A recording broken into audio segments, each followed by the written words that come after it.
നമസ്തേ. ചെറുപ്പകാലത്തുണ്ടാകുന്ന വ്യത്യസ്തങ്ങളായ ട്രോമകൾ അഥവാ മാനസിക ആഘാതങ്ങൾ ജീവിതകാലം മുഴുവനും ഒരു വ്യക്തിയിൽ നിരവധി പ്രശ്നങ്ങൾ ഉണ്ടാക്കാറുണ്ട്. ഇത്തരം പ്രശ്നങ്ങൾ അനുഭവിക്കുന്നവരിൽ നല്ലൊരു ശതമാനത്തിന് പോലും ഇതിൻ്റെ അടിസ്ഥാനപരമായ കാരണങ്ങളെക്കുറിച്ച് അറിയുന്നില്ല എന്നതും ഇത്തരം പ്രശ്നങ്ങളെ പരിഹരിക്കുന്നതിനുള്ള മാർഗങ്ങൾ തേടുന്നതിൽ നിന്നും വിഘാതം നിൽക്കുന്നു. ചെറിയ കുഞ്ഞുങ്ങൾ രക്ഷിതാക്കളിൽ നിന്നും സമൂഹത്തിൽ നിന്നും പഠിപ്പിക്കുന്ന അധ്യാപകരിൽ നിന്നും സ്നേഹവും വാത്സല്യവും ലഭിക്കേണ്ടവരാണ്.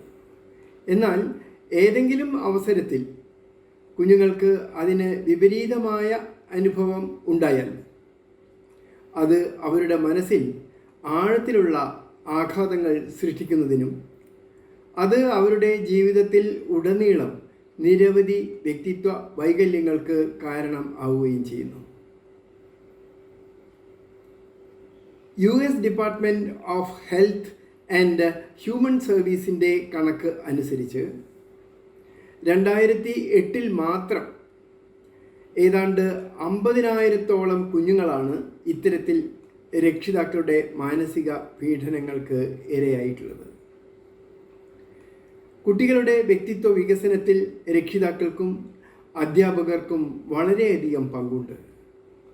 എന്നാൽ ഇതിനെക്കുറിച്ച് ഇത്തരക്കാർക്ക് വേണ്ടത്ര അവബോധം ഇല്ലാത്തതാണ് ഇത്തരം പ്രശ്നങ്ങളെ സങ്കീർണമാക്കുന്നത്. രക്ഷിതാക്കളും അധ്യാപകരും കുട്ടികളോടുള്ള സമീപനത്തിൽ ശ്രദ്ധിക്കേണ്ട ഏതാനും വസ്തുതകളാണ് ഇവിടെ പ്രതിപാദിക്കുന്നത്. നിനക്ക് തീരെ വൃത്തിയില്ല, നീ എന്താ ഇങ്ങനെ മെലിഞ്ഞുണങ്ങിയിരിക്കുന്നത്?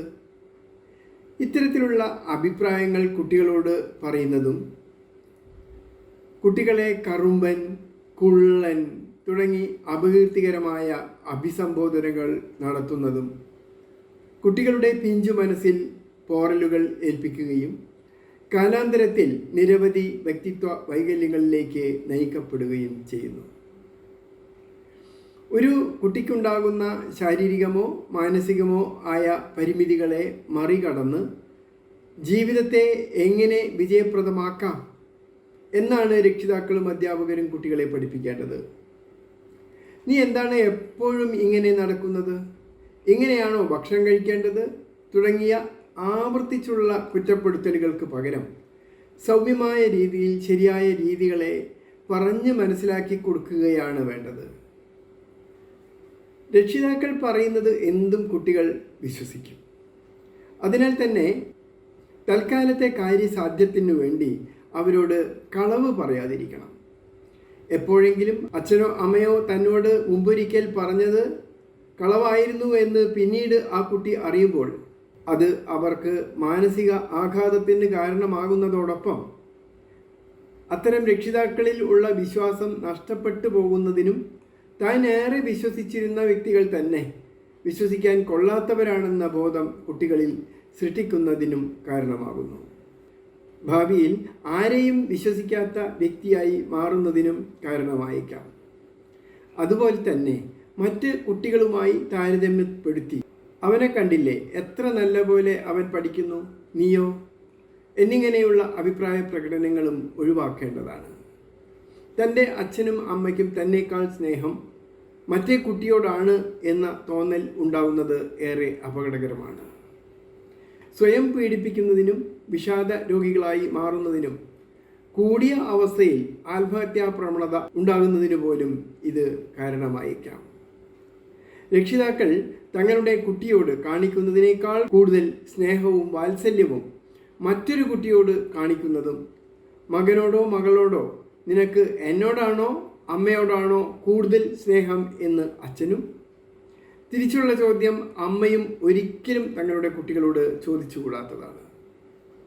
നീ പരീക്ഷ പാസ്സായാൽ നിനക്ക് ഒരു മൊബൈൽ വാങ്ങിത്തരാം തുടങ്ങിയ വാഗ്ദാനങ്ങൾ രക്ഷിതാക്കൾ മക്കൾക്ക് നൽകിയാൽ അത് നിറവേറ്റി കൊടുക്കണം. അല്ലെങ്കിൽ അവർക്ക് രക്ഷിതാക്കളിലുള്ള വിശ്വാസം നഷ്ടപ്പെടും. വാഗ്ദാനങ്ങൾ, പ്രത്യേകിച്ച് നിറവേറ്റാനാവാത്തവ നൽകാതിരിക്കുന്നതാണ് ഉചിതം. അച്ഛനും അമ്മയും തമ്മിലുള്ള സുദൃഢമായ സ്നേഹവും ബന്ധവും മക്കളുടെ വ്യക്തിത്വ വികസനത്തിൽ ഏറെ പ്രധാനപ്പെട്ടതാണ്. അതിനാൽ തന്നെ അവർ തമ്മിൽ ഉണ്ടാകുന്ന വഴക്കുകളും മറ്റും കുട്ടികളുടെ വ്യക്തിത്വത്തെ വികലപ്പെടുത്തുക തന്നെ ചെയ്യും.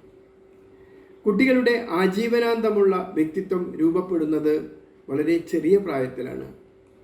അതിനാൽ മക്കളെ വളർത്തുമ്പോൾ ഏറെ കരുതലും ശ്രദ്ധയും മനസംയമനവും ആവശ്യമാണ്. നമസ്തേ.